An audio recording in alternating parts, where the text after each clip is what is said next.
Welcome back. This is the Big Blue Banter New York Giants football podcast. I'm Dan Schneier, joined as always by Nick Filato, and this is going to be a special podcast because I'm coming to you recording live from the Blue Wire studio here in Las Vegas, Nevada at the Wynn. This is a pretty cool experience. I'm pretty excited. For those of you watching us on YouTube, you can see behind us. We're in the studio. It's awesome. Nick's recording from home. He couldn't make it from Arizona. Maybe another time coming up, but that's the fun stuff. Today we're here to talk to you about the Giants offense on tape from the loss to the Los Angeles Rams in Week 6. Wasn't the greatest loss, but there's still a lot of takeaways that are really important for the future of this franchise and as we build forward with the building blocks. I mean, Daniel Jones, Matt Parrott played a big role in this game. We saw some snaps from Andrew Thomas, obviously Kadarius Toney as well, and Sterling Shepard, who will be a part of this offense. So we're going to break it all down on film, see if we found any potential gems in this offensive line as that also evolves through time as well. Nick, how are you doing today, my friend? Doing well, man. I'm really digging your setup out there in Las Vegas. And welcome to the West Coast time. I'm telling you, Dan, I wanted to get your opinion on something. And I think I texted this to you. I'm a much bigger fan of being on the West Coast and watching football out here with the time that the West Coast has as opposed to the East Coast. How do you feel about that? So it was my first experience watching an NFL Sunday on the West Coast. Now, let me caveat this by saying I was here this weekend with a large group of friends that all got together and we're partying for the first time. We met virtually over the pandemic. It's an interesting group. We met virtually over the pandemic doing a charity poker tournament. Then we did weekly Zooms for a little while during the pandemic and all decided to meet up in Vegas for a weekend. So it was a big weekend, and Saturday was a big night. And I'll be honest, waking up at 8 a.m. to get my work started for CBS, hungover as I could be, was not ideal. But having said that, all the games being finished, at what time? I mean, the games were finished at what, 8:30? Well, the one went to overtime with the Steelers and Hawks. But yeah, it was nice. I think I could get used to this. In general, it's kind of nice just starting your workday earlier and then being done earlier. So it's a good experience out west here. I would 100% agree. I feel like I've acclimated to this West Coast time very well. I'm starting to get up early, Dan. You know, that's something I never really was too fond of. So it's pretty nice out here in Arizona. I feel like once or if I move to the West Coast, I'll be on that same schedule. I still consider myself a night owl, but I feel like I can get used to it. Like I've been sleeping earlier out here because I got to wake up for work. So it all works out. But let's talk about this Giants football team and the first drive of the game because I think there's a separation point in this game. The games with Andrew Thomas on the I'm sorry, the drives with Andrew Thomas on the field and the drives without Andrew Thomas on the field because this Giants offense, man, it looks really different with him on the field and without him because Daniel Jones specifically is a less confident quarterback without him on the field, and I can't blame him for that. Nate Solder's still playing tackle in the NFL. I'm not sure he'd be starting for any team besides the Giants, but he is starting for the Giants. And Matt Parrott, who got a really big run these past 2 weeks, he's not looking the way we want to look at him. But let's start by breaking down the first drive and what you saw here, Nick. I'll give you my first takeaway before I throw it over to you. There was a big missed opportunity on that 1st and 10. And it leads me to, so obviously what they did is they ran their concept with their play action, take a shot on first down, max protect type look. And that's kind of how they've been doing this all year long and finding success out of these max protection looks on the play action deep shots. But it feels to me like teams are starting to catch on to this, Nick. And obviously it's a little bit different when you're facing a Rams defense that has the edge rushers like they have. You see on this play, I mean, Nate Solder gets completely embarrassed again. And the play never has a chance to get off, but there is an open receiver breaking in on this concept. So break this one down and let me know if you think that we're getting to a point where the Giants need to kind of mix things up because I feel like I keep seeing on film week after week after week a lot of these max protect deep shots off the play action. So tell me if you think that's something teams are adjusting to and something that kind of is playing a role in their, in not working as much in this game. And also not having Saquon Barkley probably factors into the fact that the defense doesn't respect the run as much. That could be somewhat of a factor here. But that play, I mean, there was somebody open over the middle of the field, but Daniel Jones couldn't do anything. Nate Solder was beat. The Aaron Donald effect was in full, I guess you could say, effect this entire game, dude, because Greg Gaines was able to shed his block because Matt Skura, who Andrew Thomas thought was helping him, Matt Skura ends up having to bail out Billy Price because Aaron Donald is coming right up the middle of the field, which Andrew Thomas had outside shade kind of on Greg Gaines. The inside guy, Matt Skura, ends up leaving Andrew Thomas, and then Greg Gaines runs right up the middle and nails Daniel Jones as well. It was just a really crappy situation, and it was, I guess you could say, man, like the best outcome for that play almost because it was a fumble and it was a sack and it was terrible. And I can't believe Daniel Jones actually ended up getting some points on this drive. But I am so surprised that wasn't a touchdown. But what a way to start at home with that play, man. That is Yeah. not making a statement whatsoever. The defense made a huge statement there. And you saw just on the rest of the drive, man, how involved Kadarius Toney was. He was so involved, and then of course he ends up getting injured after his 3 catches. And there were some really nice plays on this first drive to take away from the offense. Yeah, for sure. I mean, my favorite play on this drive was also my favorite play of the game, the 3rd and 14 that Jones hit, backed up in his own end zone. And this is really when you were looking for, right now, we're looking for traits. We're looking for things and reasons to believe that the Giants might have their franchise quarterback. At this point, at 1-5, it's all about the future. That's where this podcast headed. We're going to break down the film, but we're going to break down the film with the idea of finding players who can be a part of the solution and not a part of what we've had these past 4 years. And when you see Jones as poised as he was on that 3rd and 14 to deliver the ball into that perfect spot, that's a tight window throw. I mean, it's right by the sideline. If you throw that a little left, it's going to be incomplete. If you throw it a little inside, it might be intercepted. It might be broken up. He delivers that ball while standing tall and poised in the pocket with a hit coming down on him because obviously the pass protection, once again, just not there for the New York Giants almost every play this game. You'll see as we get to in the final superlatives of this podcast, when we get to the offensive line grades, man, we've been grading them low all year on film, but this might be the lowest 2 grades that me and Nick have ever had. But like you said, there's more reasons of hope on this first drive. Like, if they can get these guys together, Andrew Thomas, Daniel Jones, Kadarius Toney. You mentioned Toney. Get into it, man, because he had some really good plays on this drive. Yeah, he had great plays. I mean, that pivot that just left Robert Rochelle in the dust. I think we brought up how Robert Rochelle was left in the dust at the Senior Bowl when Kadarius Toney and him practiced on that Tuesday. But he's a true playmaker, man. He's an excellent player, and I'm excited about his future here. And on the drive, just in general, I mean, Jason Garrett was able to call a solid drive despite the lackluster start. He had some RPOs. You had a couple of nice runs from Devontae Booker, some power gap runs. I think he had a 14-yard gain. He also had a 9-yard gain. It didn't seem like Daniel Jones and his backup receivers all game were on the same page. Dante Pettis dropped that RPO out route.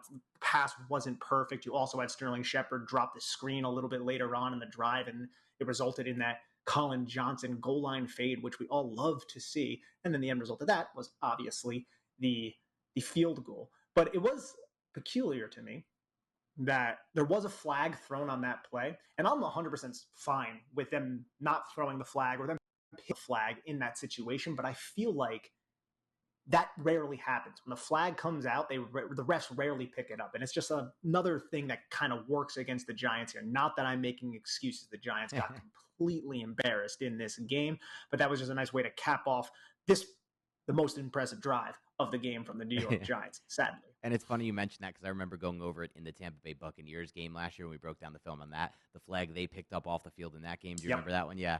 And it just seems like it does happen to the Giants a lot, but I'm sure, other teams would, podcasters from other teams would tell you the same thing. I did want to bring up one thing in this series that, wasn't so good, and it was the red zone play calling and the red zone execution. Just similarly, a problem for this Giants team and really in this Jason Garrett era is you go on these 14-play drives, but in the end, it results in 3 points. And it's very hard to win in the NFL by kicking field goals, in my mind. I stand by that point, and I really just hated the red zone play calling mix. I know it's partly execution, but you start on first down, you try to throw that outside, the in-breaking screen. In that kind of tight quarters, we went over this a few podcasts ago. It hasn't been working for the Giants, and it just doesn't work very often in the NFL. Then you run the run up the middle on second down. That's almost a wasted down, especially with this interior offensive line they have on the field and Nate Solder at tackle. And then finally on third down, it's almost like a give-up play. They just run, what is widely renowned around the NFL as the worst play call in the red zone, the pylon fade throw to Colin Johnson. I mean, you ask any good coordinator right now, the McVays of the world, whoever you want to consider the best coordinators, they'll tell you the pylon fade on 3rd and goal or whenever you run it in the red zone. It's just not a good play call. So I just wonder, man, like what's going through Jason Garrett's head when he's running these series of plays out there.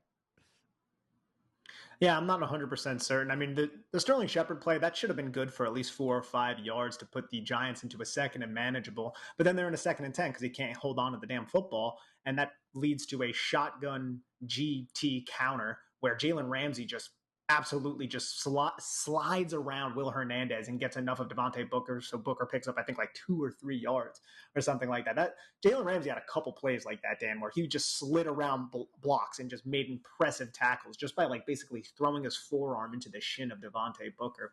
He's a really, really interesting player for sure. But I don't know, man. This has been something with Jason Garrett's offense that has been prevalent for all too long. Long, sustained drives that end in 3 points. You're not going to win football games like that, man. You're not going to win football games. We've seen the capability of the Giants this season to create explosive plays in spurts. Obviously, New Orleans being the main play. We saw a little bit of it in Denver and a couple other times throughout the season, just on the first drive, Daniel Jones found receivers downfield. But overall, man, it hasn't been something that's consistent, and I don't envision it being something the Giants are going to be able to maintain going forward because their offensive line is a mess right now, bro. An absolute mess. I'm surprised Daniel Jones made it through this game alive. And we'll talk about that because the offensive line is a mess right now, and obviously we know who's to blame, or I know who. In my mind, I know who's to blame. People will blame injuries, but you can't blame injuries when the depth is what it was going into the season and is what it was now. Is what it is now. But the fact of the matter is, it will lead to some excuses for Daniel Jones as well, which we're going to have to talk about. This was a big, in my mind, regression game for Jones, even with all the excuses. And I do believe they are valid excuses, not just the offensive line, but all the injuries at wide receiver. In a game like this in football, you need that chemistry, you need that rapport with the receivers. You could tell a lot of, even that short, quick out to Pettis, early in the game after Tony went down. The timing just wasn't there, and you could tell that it wasn't there. They hadn't practiced it. They hadn't got the reps before this game. So there are excuses, but he did have some really serious regression in this game, which we're going to have to get to. But Giants end that drive with 3, and then they surprisingly force a Rams punt before kind of going on their own small, get a first down, but end up punting on the next drive. Anything that you took away from that second drive? Well, this was the drive that was the 4th-and-1 quarterback sneak Yep. that failed. Yeah, that was a. I mean, we've kind of bashed Joe Judge a little bit on this podcast for being a little bit too conservative in the past, but that spot, what was that? The Giants 41-yard line to run a 4th-and-1 quarterback sneak with a player who just got off concussion protocol is a bit of a peculiar call. Would you agree? I would think so. Yeah, absolutely. But I did like the 3rd-and-8 conversion to Sterling Shepard against Jalen Ramsey. Jones on that play, he ended up getting nailed, and I thought he did a solid job also on the 3rd and 15 finding Pettis, but of course Pettis couldn't pick up that 1 extra yard. He just picked up 14 yards, but Jones had to extend the play. He had a lot of chaos around him in the pocket. Ends up finding Pettis on that deep dig route, and it just sucks that Pettis didn't kind of cut that and angle it up the field a little bit more. Then they would have been able to probably get an extra 10 or 15 yards. But I'm not going to, bash Pettis for that. Just led to that 4th-and-1, unfortunately. But man, it's brought it up earlier.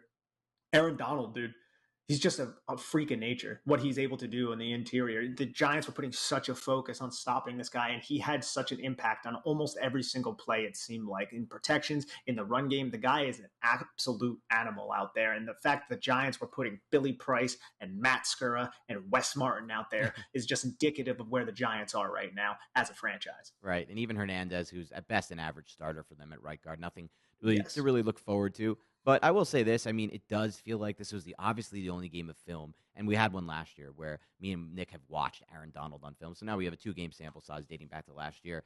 We've watched a lot of Leonard Williams. It doesn't feel like they're anywhere close to the same player, at least from my eyes and at least from my vantage point. I know they're paid similarly, and you kind of need that, though. You almost kind of need a Donald-like impact out of Williams. I don't know if they're ever going to get it. He's a fine piece to build around in some ways, but they're just not the same player out there. But I will say this about that drive, because this is kind of where it starts to fall off the rails a little bit after this one. Jones had 2 really good plays. What you talked about, the first 3rd down that he converted for 8 to Shepard, that's another one where he shows off a good trait. His trait is poise in the pocket. Like, knowing that hit is coming down on him, willing to deliver the ball anyway. And then the play you said, the one just before the 4th-and-1, where the Giants are seemingly the only team I've ever seen stopped on a QB sneak 4th-and-1. I guess the Bills are the next team. That happened 2 nights ago, but last night actually. But it seems like on that 3rd down play, Jones did a really good job navigating the pocket. You see him kind of moving in and out, knowing that his pass protection's not there, knowing that the pressure's bearing down, and then finding a solution. It didn't go for the first down, but it's a solution. It gives them a 4th and manageable situation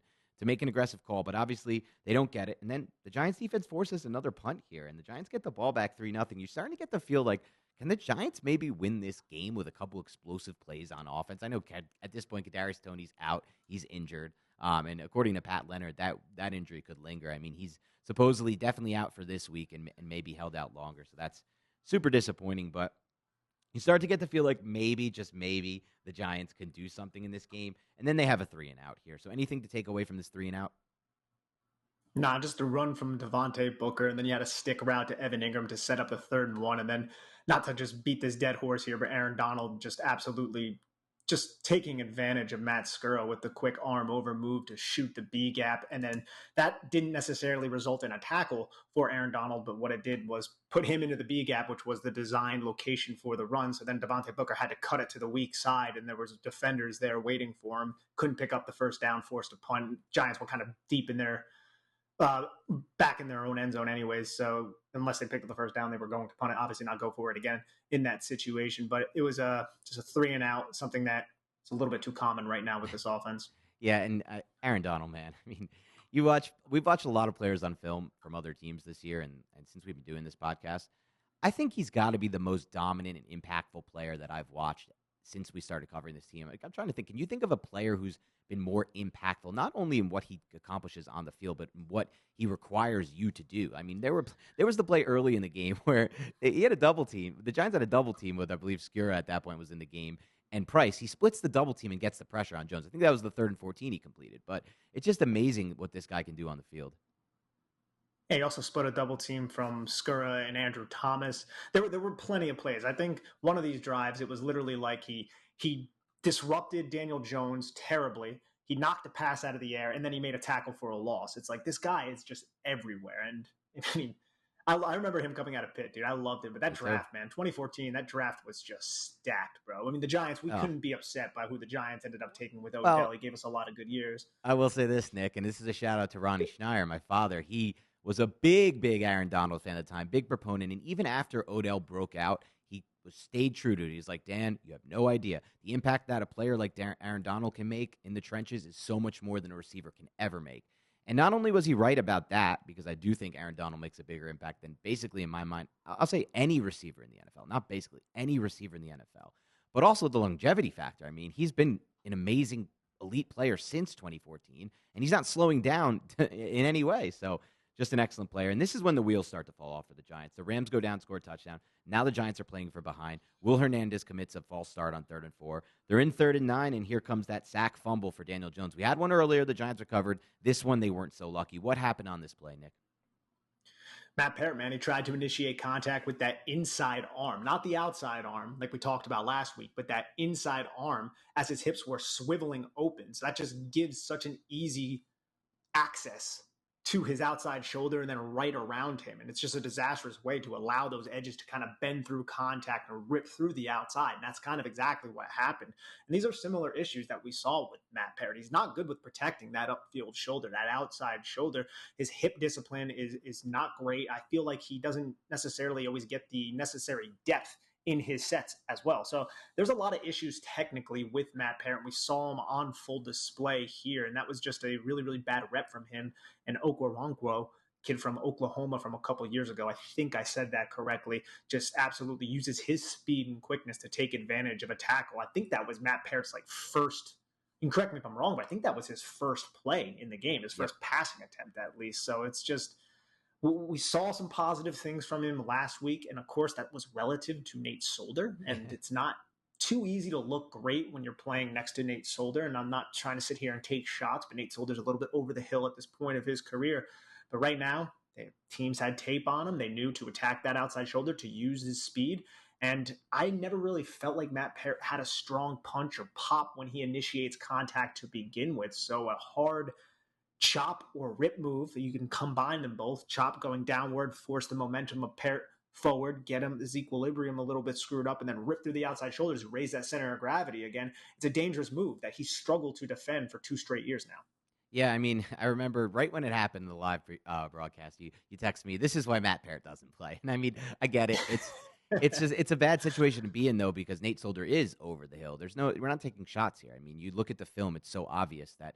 And this is just really this to me is one of the biggest black marks on Dave Gettleman's. I mean, there's a huge laundry list. We're not going to get into it. I know some people don't like it when we rehash this stuff, but I mean, the whole management of this Nate Solder contract, from giving him the biggest contract ever at the time for a left tackle, to restructuring it and pushing back the cap hit so you can't cut him, to the point where you count on him this year as your swing tackle. That's a big position, as we learn now. With the injury to Andrew Thomas, and he's now gone on injured reserve, so he's going to miss a minimum of 3 games, but he's already been in and out of the lineup.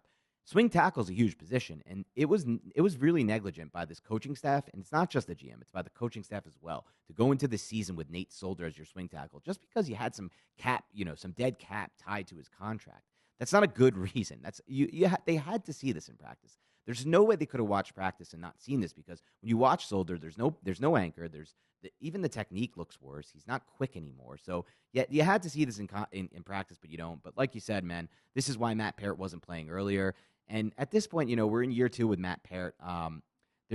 He was a big ball of clay. We drafted him. We were excited about him because of all the upside. But this is kind of what happens with offensive tackles selected outside the top 32, and really in general selected outside the top 15. You need to really invest those big premium assets in the offensive tackles if you want to find them. They had a chance with Slater this year. Obviously, we can't complain about getting Kadarius Toney in a first, but as we roll into this next draft with 2 first-round picks, they got to be scouting these offensive tackles hard because I'm hoping there's another Rashawn Slater in this draft. I'm hoping there's another Tristan Wirfs, and I can even start to throw Andrew Thomas in that mix because he was playing elite football until the injury this year. So hopefully he can keep that up. But Nick, we roll on. The Rams score again, so now they're down 14-3, and we know things are getting iffy for the Giants. Down 14-3, no Kadarius Toney, no Andrew Thomas at this point, which is an even bigger deal. There's not many cards left in the deck. This is and I'm in Vegas, so I'm going to give my poker reference. I know some people don't love it.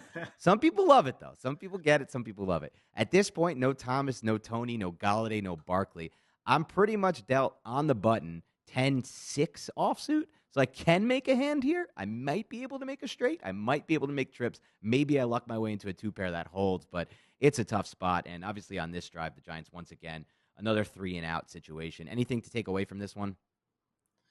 I understand what the Giants are trying to do on that 3rd and 11. It was a deep speed out route to John Ross. And I felt like the entire game, the Giants were really trying to take advantage of the Rams' quarters looks. They play a lot of quarters, a lot of cover 6, a lot of off type of coverage. So the Giants and Rams did the same thing against the Giants defense, who were playing off as well. They were attacking the flats. They were taking what the defense was giving them. And that kind of also led to some of the mistakes that we see throughout this game because Daniel Jones got a little bit aggressive and tried to fit the ball to the boundary with a curl flat defender underneath. And he almost threw an interception on the last drive that we didn't talk about with Taylor Rapp as well because he thought Rapp was going to attach to the drag route, but instead he sunk to the dig route on the high-low type of concept. And then what happened? He just dropped the interception. Or that might be No, it was the Evan Ingram route is what I'm talking about. Evan Ingram, that was the stick route, and Evan Ingram actually flowed away into space. We talked about this on the reaction pod. That was actually what he was supposed to do, but Daniel Jones and him weren't on the same page. And I felt like, Dan, I wanted to get your opinion on this. That was another key point of this whole game. Yeah, the defense did what they had to do, but the rapport with Daniel Jones and his receivers, maybe it's because he didn't really practice all that much through the week, clearing the concussion protocol, because it wasn't just Colin Johnson. It wasn't just the younger players, Dante Pettis. It wasn't just them. It was also Evan Ingram. It was also Sterling Shepard sometimes, even though Shepard ended up having a nice game. What do you think was the issue with the rapport for these receivers? You think it was just a product of the Rams or what's going on there? No, I think it's a product of, we're going down the depth chart right now at the wide receiver position. And Kadarius Toney was clearly a huge part of this game plan. Just like last week against the Cowboys, the offense ran through Toney. Like it was a specific game plan to run through Toney. I believe they just feel like at this point, no one can really cover the plays they're running with Toney. And the evidence is there. I mean, that first drive, he was dominant again. He was dominant. He got open on the 3rd and long, on 3rd and 14, and then, like you said, he created that unbelievable pivot back to the inside to create what was basically another 10 yards after the catch. On the play he got injured on. But once you take out the guy you're game planning around, you no longer have Galladay. Shepard's coming back from injury, hasn't had as many reps with Jones. It's just kind of like those Eli years when there were so many injuries at the wide receiver position and the rapport, the chemistry wasn't there, especially when you're not practicing with the backups during the week. So combination of all those things, but yeah, it was ugly, man. And just another thing on that, on the play you're talking about with Ross, I mean, did you see, you put in your notes, so you obviously saw this, but man, Nate Solder against Donald on that one, that was ugly. Yeah, Nate Solder against Donald's never going to be something that's going to be great for the New York Giants at this point. Nate Solder against really anybody. And again, not trying to be mean to him. He's just, his anchor's not there. He's more of a liability out there. But the fact that the Giants, and this has to be brought up and acknowledged, the Giants don't have a better option right now. They don't have a better option. That says a lot about the current state of this roster. And I get the Giants had 2 offensive linemen retire during training camp. They were both interior guys. Those weren't offensive tackles. Joe Looney and Zach Fulton were not offensive tackles. So the Giants were content with going into this season with Matt Parrott, Nate Solder, let the cream rise to the top. But neither of them are rising to the top. And now the Giants are mid-season 1-5 with their possible franchise quarterback back there with their star left tackle on IR, and they have to rely on both these guys. Just such a terrible situation. I know we touched on it a little bit before, but it is a little bit infuriating. Yeah, and I'm not going to give any breaks to either not only the GM here, because obviously the whole structure of that Soldier contract is to blame, but the coaching staff, because they went into this year saying that Nate Solder can be their swing tackle. Swing tackle is a very important position. You can't not give them any blame when they're watching practice of Nate Solder and they're saying, okay, this guy can be our swing tackle. And I know there's not many better options, but there's not many worse options right now than Nate Solder out there. I'm sure there could have been a better option found than Nate Solder right now because he just doesn't look good. But here's when the wheels start to really fall off. It's still 14-3, but here's when, what a game for Taylor Rapp. I mean, he was reading Jones, and this is when we started to see the big regression. This was definitely a regression game from Jones. I know we talked a lot last week. There's been a lot of excitement for Jones this season, specifically after the Saints game, and then even after that Cowboys game with some of the work he did with Darius Toney. And there's before he got injured, obviously. And there's a lot of reason to believe that, Jones was taking that step forward. But like I always said, I need to see a larger sample size. I need to see him build on it. 4 games of taking a step forward is simply not enough. And we need to see a full sample size. This was definitely a regression game from Jones. I thought the interceptions were really bad interceptions. They were like Eli at his worst type interceptions, the type of stuff you just can't see when you just can't understand what's happening. He just doesn't see the underneath defender. This was the first example of that one. So kind of break down the play he threw the first interception on here. Yeah, it's a 3-by-1 set, and you're going to have the number 3 receiver, so the innermost receiver, which is Evan Ingram, run kind of a deep in route. You can call it a dig. It's more of a deep in. And there's going to be the number 2 and the number 1 receiver. So the 2 outside receivers in the 3-by-1 set to the bound or to the field are going to run square in routes. So they're just mirrored routes. And the concept here, or what's going on in Daniel Jones's mind, is that Taylor Rapp, who is that middle hook defender, is going to sink underneath to the first in route, which is the number 2 receiver, Sterling Shepard. Daniel Jones hits his back foot and he sees 24, which is Taylor Rapp, kind of step a little bit towards the direction of Sterling Shepard. So he expects him to kind of latch onto that, and he's going to be able to put the ball right behind his ear hole to Evan Ingram, try to fit it through a tight window. But that window closes very quick because Taylor Rapp just easily is watching in zone coverage. He's watching the eyes of Daniel Jones. He sees Daniel Jones kind of go up and over him to Evan Ingram and not look at Sterling Shepard. So he just undercuts the route, intercepts the pass. And this is his first interception. Could have been his second interception of the game for Taylor Rapp because he dropped the one before that we were going over. It's just, you're trying to throw with anticipation. You're trying to kind of get a beat on the defense, and the defense was on top of it. And Taylor Rapp was on top of everything in this game because he was all over the place. He was really aggressive in this game, and for good reason. I mean, listen, Jones, these stare-down plays from Jones, they're alarming, to say the least. I mean, you don't want to see that from a third-year quarterback. It's a regression. You can call it regression, but obviously there are factors in this one. He has no confidence in his offensive line at this point, which is never great. He's playing with, down 3 players down the depth chart at wide receiver, from Slayton to Toney to Galladay. So there are factors that are involved here, and we're going to factor them in, but at the same time, we can't see, we need to see more from him for sure. 7th drive, it continues to fall off the rails here with the cover 6 play here by the Rams. Really good look for them for the second interception here. But I know you talked about Jones missing a curl route here that might have been open on this 3rd and 7 before the interception. So what did you see on that specific interception, and then kind of what did you see on this drive? Yeah, so the 3rd and 7 play, the Giants come out in a 3-by-2 set, so they're empty, which I like that. And the Rams throw an exotic stunt at them, which sends Terrell Lewis right through the A gap, right into Daniel Jones's face. But Dante Pettis, and this is the second time on this concept where Dante Pettis does a good job releasing off the line of scrimmage, kind of angling his stem a bit outward to kind of get up into the toes of number 21. And he does that, and he sinks his hips at the 50-yard mark, just about 2 or 3 yards past the sticks. But Daniel Jones puts it to his outside shoulder, which isn't a terrible spot to put this football because 21's flowing over the top of Dante Pettis here. But the timing and the rhythm of the play are just not there. And I get that Daniel Jones is under pressure here, but the throw isn't on target. Could this be Dante Pettis not being in the right place at the right time? Possibly. I'm sure there's some of that in this because we had this speed out RPO that did not connect. We had another deep curl in this game that did not connect. That was at least 3 that come to my mind where Dante Pettis and Daniel Jones weren't on the same page. And I'm sure that's because of practice and rapport Dante Pettis just called up for this game. I'm sure that's probably more the reason why. But at the same time, you also have the Rams sending exotic pressure packages at Daniel Jones and the Giants' protection not being able to pick it up. And as you noted in your notes, Nick, and it's littered through my notes as well, it's just another drive where Aaron Donald took over. I mean, this is a guy who took over this game. He made it impossible for this Giants offensive line. Yes, they're down to some backups on this offensive line. Not all. Some of these guys are guys they invested in and expected big things from. Hernandez, Parrott. So I'm not going to give that full excuse, but man, he took over this game and it made it really difficult. All right, we're not going that was the end of the half at that point. It's 28-3. This game is all but over in my mind. Yeah, we saw the meme online. Like I saw someone put up a tweet, 28-3 Rams versus the Giants, and they put up a timestamp, and then 28-3 Patriots versus the Falcons from the Super Bowl. And I thought it was funny. It's like, well, one example, you got Tom Brady, the greatest quarterback and the greatest player of all time, leading a fully healthy offense, and one you got Daniel Jones with what's ever left of this Giants offense. But we won't go over every single drive in the second half, Nick, but any key takeaways from any of the drives? Just give over shout out the drive name, and then let's go over those plays. Yeah, so first you had the deep dig interception where Sterling Shepard fell down. That's not on Daniel Jones. Right. That's not Daniel Jones's fault.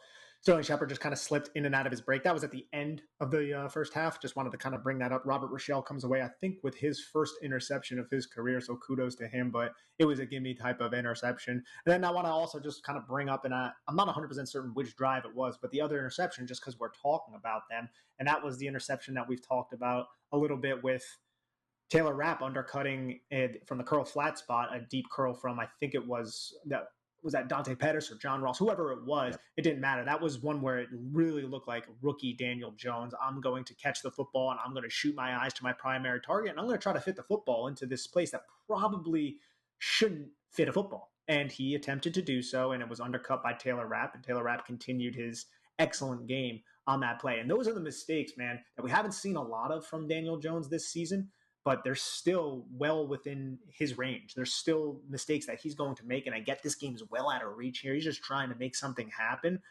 But if we're going to be fair, he has had a couple plays like this through the season. It's just the defenders didn't hold on to the interception, so we always kind of forget about it. I feel like we have brought it up before. I don't think it's been a persistent problem, but it's still there, and those mistakes have to be mitigated. You're 100% right, Nick. And if you look back, even just on the podcast we've done this season, breaking down all 22, we've talked a lot about missed interceptions and close interceptions for Daniel Jones. And there's still, from my vantage point, when I'm watching the film week after week, there still are a fair amount of plays, even in some of the better games, even in that Washington game, for example, for sure, where he's just staring down reads. And he's staring down for a while. He's going with what he thinks he has pre-snap, and he's taking it. But I do think that when he does trust his offensive line, he's shown better examples of working back through his progressions and kind of coming off that first read when it's not there. It just kind of all comes down to that trust of the offensive line. Right now, he can't trust his offensive line, and I don't blame him. And there's only one person to blame for that in my mind, but we won't. This is not the podcast for that, Nick. All right, anything else from the second half that stood out to you before we dive into some superlatives from the film?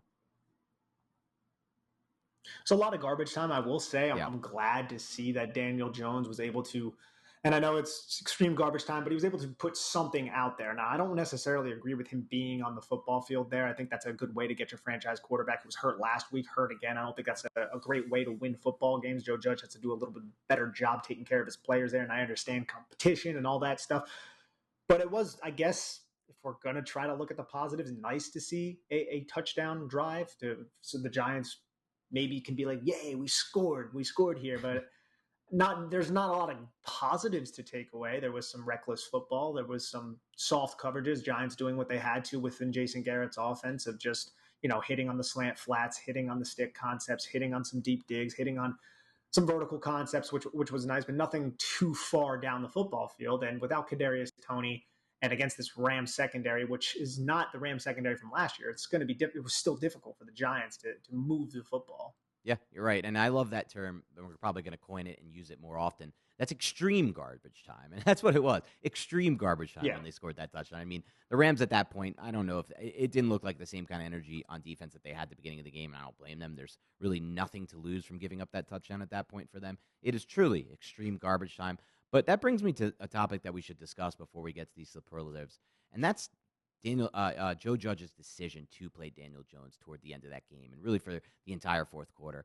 I personally do not agree with that decision. I'm not a believer that, competition, this is going to be good for the team. The team is 1-5. The season is over. And you're playing a quarterback who's coming off a concussion in the fourth quarter of a game, and you're re-risking injury. He doesn't have his franchise left tackle. He has Nate Solder and Matt Parrott out there at tackle. you have to have two eyes at that point, Joe Judge. You're seeing what they're putting on film right there, what they're putting week after week on film, and that's Matt Parrott and Nate Solder's your tackles. You're seeing what Matt Skira and Wes Martin are putting on film at guard. Will Hernandez, Billy Price. I mean, it's a really reckless coaching decision. I don't see personally like there's much to gain. If the Giants were 3-2 or 4-1, I might see like there's more to gain because you're just getting reps. But you got to put the protection of your potential franchise quarterback ahead of anything at that point in my mind. And I strongly disagreed with Joe Judge's decision to keep him in the game.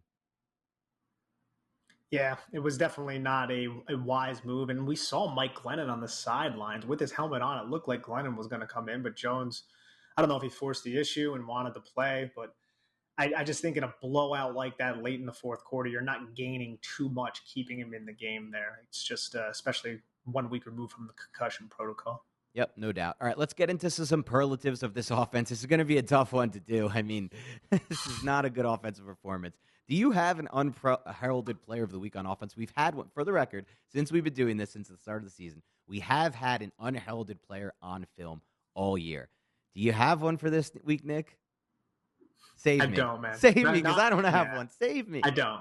I can't think of one. I can't think of one. Maybe Shepard. That's about it. I mean, that's the only player that I think I can say, yeah, Sterling Shepard, he played solidly. He did what Sterling Shepard does. He's a highly efficient wide receiver who gets a lot of targets and usually capitalizes on them. Doesn't necessarily have the boom type of factor, but he has a very, very high floor and he's a solid contributor to the offense. But a lot of those catches were also in garbage time. Right. So how much are you going to take away from that? And he also had a really, really detrimental drop that helped kill a drive that resulted in only 3 points instead of 7 early on in the game. So you got to factor that in as well. Yeah, you're right. I wanted to give this to Billy Price, but then I rewatched the film from the end zone angle, and I was like, oh, I can't give this to Billy Price. He was terrible. I mean, like, he's not terrible. He's just making so many mistakes and still blowing so many blocks. He's not. I don't know if he's going to be the answer for them long term at center. Obviously, this is assuming Nick Gates can't come back from the injury. I don't think Billy Price is the answer. I mean, he's a free agent at the end of this season, but at the same time, he's going to get his ass kicked when he's facing Aaron Donald, which is the majority of centers in the league do. So I want to kind of, be fair to Billy Price right here. He made a lot of mistakes, yes, but so does basically 90% of the centers who have the unfortunate task of attempting to block Aaron Donald. Yeah, this podcast is focused a lot on Aaron Donald so far. It's a bad offensive day when we're talking this much about an opposing team's defensive player. But I mean, this tape, it's like if everything's digital now. But if I did have a copy of this film, I would pull a Rex Ryan and I'd take it out to my backyard and I'd bury it in my backyard and never watch it again. Sadly, last week was similar too, man, with Trevon Diggs and some of the defensive players for the Cowboys. There just wasn't a lot of positives to take away. Only with that, it was injuries to Saquon Barkley, to Kenny Galladay, Daniel Jones. This one was more of just, they had the Kadarius Toney and the Andrew Thomas injuries, a lot of injuries, but it was also just a deflating loss at home. Now, I didn't expect the Giants to win this football game by any means, but I didn't expect to get absolutely boat raced either. Yeah, they were competitive against the Rams last season, very competitive. It came down to the end. Obviously, we talked a lot about that, but when the Rams went to that no huddle and they caught the Giants off guard with that long Cooper Kupp touchdown, that's what really changed that game. And even after that, the Giants had a chance to come back down and win that game when Daniel Jones threw that interception on that final drive. So completely different games from one season to the next, even though it can be argued that the Rams' defense is considerably worse than it was last year. So was there a best route run for you on film? Do you have a best route run? So not necessarily, but I actually want to go with one where Daniel Jones was sacked. It was the 3rd and 9 play where Daniel Jones gets sacked and he fumbles the football. And it was a deep dig route from a 3-by-1 set, number 2 receiver from Sterling Shepard. And Sterling Shepard stems outside and he has the defender on his outside hip.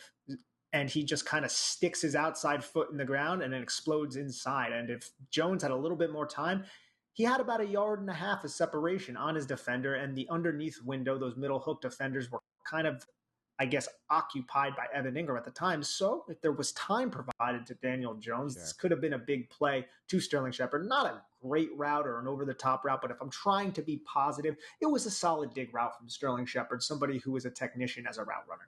And I'll go with that Colin Johnson fade in the red zone. No, just kidding. Obviously not that one. There was no separation on that one. That entire play, when you watch that on film, that was like, oh, my God, that 3rd down in the red zone. I don't think a single receiver on that play had even an inch of separation from the defender. I have no idea what the expectation is or what the goal is on a play like that. But I don't have a great route run. I mean, I could give it to Tony, but that's really an after the catch type play, the one he got injured on. How about the best throw of the game here? Yeah, I'm going to go with the 3rd and 14 throw from the far hash to Kadarius Toney on the first drive. We broke it down. I mean, that drive started in such an abysmal manner, and the Giants were able to assemble something. Credit to Daniel Jones and the offensive line, even though they were terrible on that first play, to hold up, to get the ball down the field methodically. They opened up some holes blocking, but that route and throw from Daniel Jones to Kadarius Toney, 3rd and 14, I think that was probably one of the best offensive plays of the game, sadly. Yeah, unfortunately, I don't have anything else I can put there. Really, really bad offensive film. All right, best play call. I'm going to start by saying NA again, not active for me. I think this was a really regressive game for Jason Garrett here. Like you said, there were opportunities from him based on the coverage that the coverages the Rams played, and really what's happened to that Rams secondary. It's not the same as it was after losing 2 of their players to free agency. And yet he kind of went back and reverted to the old Garrett. There wasn't much of those like flood concepts. There wasn't many of those routes that put stress on the safeties. No, not as many half-field high-low reads for Jones. It just felt like we went back to old Garrett in this game, and that was a big kind of reason to me. I mean, not the only reason. Again, you lose Andrew Thomas, you lose Tony, you already have all these other injuries. But a big reason for why the offense struggled so much and why I don't really have a play call of the game. Nick, do you have anything you could throw out there? No, I don't have a play call either. But did you say not active for NA? I hope not. This could be as bad as my wide receiver corpse. I really hope not. But we'll look back on the film. I love you, man. Yeah, and you know what? I'm under the bright lights here at the Blue Wire studio. Okay, it's a little hot in here. I got the. I'm under. I feel a little bit of pressure to perform. So sometimes when you're under pressure to perform, I mean, you know this better than anyone, Nick. I just got you there. Hey, I love the shot there, which like doesn't make sense to my personal life. Everybody, just make sure you clarify that. All right, best player overall. Do you have one? Best player overall. I mean, I think we could say the 2 receivers. I'm going to go with Kadarius Toney, and that says a lot about the New York Giants because he played, I think, 6 snaps. Yeah. I wanted to do Shepard, but I kind of went back and looked at the film. A lot of it was garbage time work. I'm going to go with Tony, too, and just the state of where this offense was. All right, here we go. We warned you guys this is going to be the worst we've had it all year. But, we look at this film over and over from both angles, and we try to come up with a fair grade based on our grading scale. And you could look back at our other podcasts to kind of compare to, past grades. But give me your pass blocking grade 1 to 10, Nick.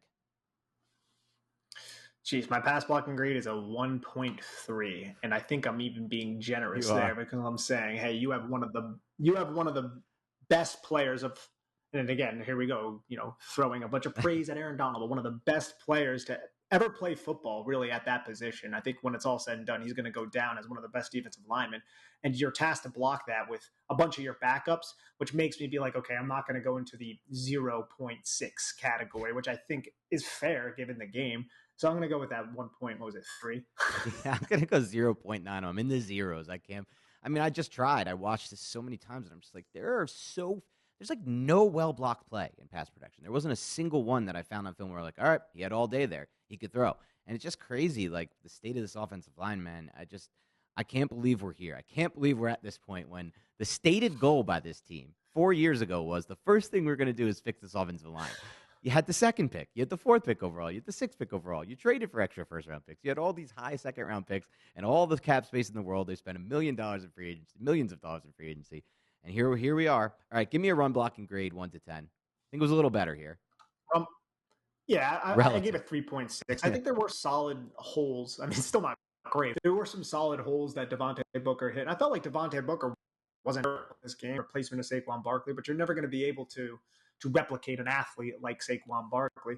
But there were some solid holes that he was able to find and well blocked up plays where the Giants picked up, 9, 14 yards, but they were few and far between. And when the Giants got down by multiple scores in the second quarter, they just kind of had to abandon the running game. So I went with a 3.6. Not great whatsoever, but better than the pass blocking, I'll say. Yeah, I'm on a 3.1, and I think the reason he even rose that high was just because of the first drive where they had the 14-yard run with Booker and the 9-yard run with Booker. Just not much. And again, once you go down by that much, it's hard to run the ball. And obviously, there's not much of a sample size, but it's just not there. It doesn't look like it's going to be there all season for this run game. And we talked about it last. It's so interesting because they found success with the run game toward the end of last year, really relying on their go-to play. And they're just not finding that same kind of success this year. They really regressed. It's just a good example of how, like you always say, Nick, progression is not linear. It's not like you started to make progress in the second half of 2020. That means it's going to go up. It doesn't. It doesn't always go up, and we've noticed that this year with the run blocking. So that's all the time we have for today on the All 22 Offensive Film Podcast. Thank you, as always, for listening and tuning into the Big Blue Banter Podcast. As always, you can find us on iTunes, where we hope you take the time to rate, review, subscribe us. That's what really helps us grow. This one you're going to be able to find on YouTube. And as you can see, we're recording from the Blue Wire studio. It's pretty damn cool here. So we're excited about this one. Follow us on YouTube. Just type in Big Blue Banter. You'll see our logo, and you can follow us there. As always, follow us on Instagram as well, NY Big Blue Banter. Otherwise, have a great rest of your week, and we'll talk to you soon.